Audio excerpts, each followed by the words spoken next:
To the second headline, stumbling PM seismic nuke scare tactic. Will it work?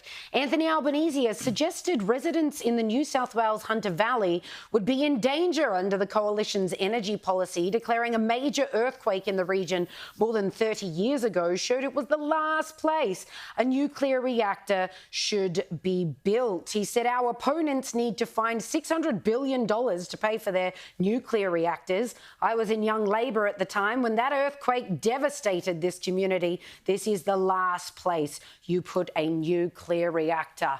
There will be no nuclear under a government I lead, says Anthony Albanese in the Hunter Valley. Do you think that people in the Hunter are actually worried about that?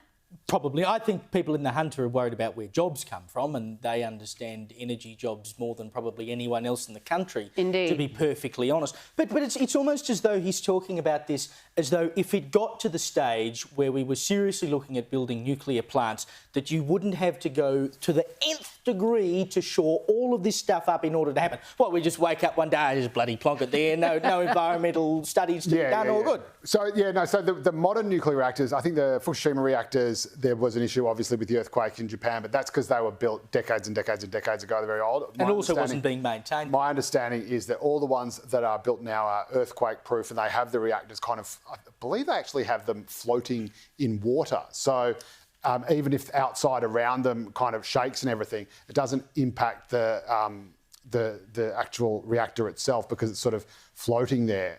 I'm not a nuclear scientist, as you know. But I remember when the Fukushima stuff happened and everyone was saying, this is why we can't have nuclear. There were all these experts coming out saying, oh, no, the modern ones are totally fine. But seismic activity in the Hunter is a real concern because, as you can see by the photo that they ran with that particular story, there was an incredibly localised earthquake just underneath the Prime Minister's feet as he finished giving a speech. We'll show you that vision a little later in the program. It would have been a bigger earthquake though if he hadn't lost all that weight a few years ago. You know, he's looking great. I do feel mean picking on someone for tripping over. Who doesn't? I'm not picking on him. I'm not picking on him. Remember, John Howard tripped over. You brought it up, Joe. John Howard tripped over, I think, in 1996 and won about 20 seats. So. I know, but of course, at the time, they made it out like this was the end of the campaign. He's fallen over and the campaign's fallen over. And then he got all the pity votes because Aussies love an underdog. I don't know that we've seen that about it. Why do we fall down, Master Bruce? So we can learn to pick ourselves up again. Yes, that's right. Anthony Albanese is Batman. Anyway, let's go to the mighty Daily Telegraph. An absolute cracker of a yarn on the front page, speaking of which. Anything Ute can do, get it? I can do better. Rivals duel over Western Sydney tradies. Tradies and other small businesses will be promised an instant $20,000 asset write-off by Prime Minister Anthony Albanese at today's Future Western Sydney event at Blacktown, which I will be going to. Thank you very much. I'll see both Albo and Duddo there. Cannot wait. It's going to be awesome. But his pledge falls short of the $30,000 permanent instant write-off pledge by opposition leader Peter Dutton, who will today also unveil an extra $200 million in Western Sydney road funding. So it's great. We've got a bidding war over who's going to do more from Western Sydney, which is exactly the point of these forums we have, which is the future Western Sydney thing, which is in Blacktown, I think, as I mentioned, and it's going to be a massive event.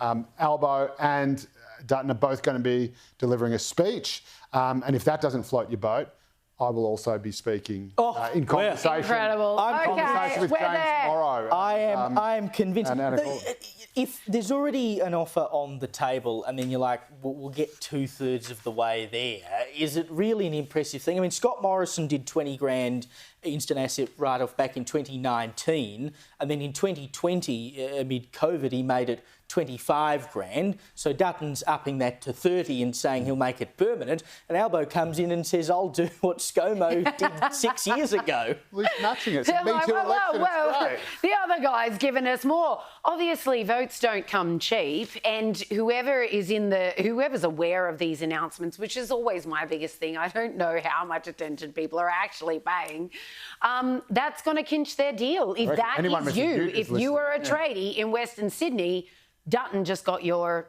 Dutton just got your vote. But there's Did you pay I mean, attention? obviously the whole package of stuff. Like, Albo's also doing free TAFE for everybody. So tradies and builders and stuff who have got an apprentice shortage are going to be looking at that going, actually, maybe that might be better for us. But it's great to see that they're Remember both... we had Tony's tradies, that was Tony Abbott's thing. What are we going to have, Albo's artisans? We had Howard Battler's Tony's tradies and Albo's awesome Air Tasker Wow. army. Okay. Yeah, I don't think that one No, quite come on. rings in the ear Needs a bit so of well, finesse does it?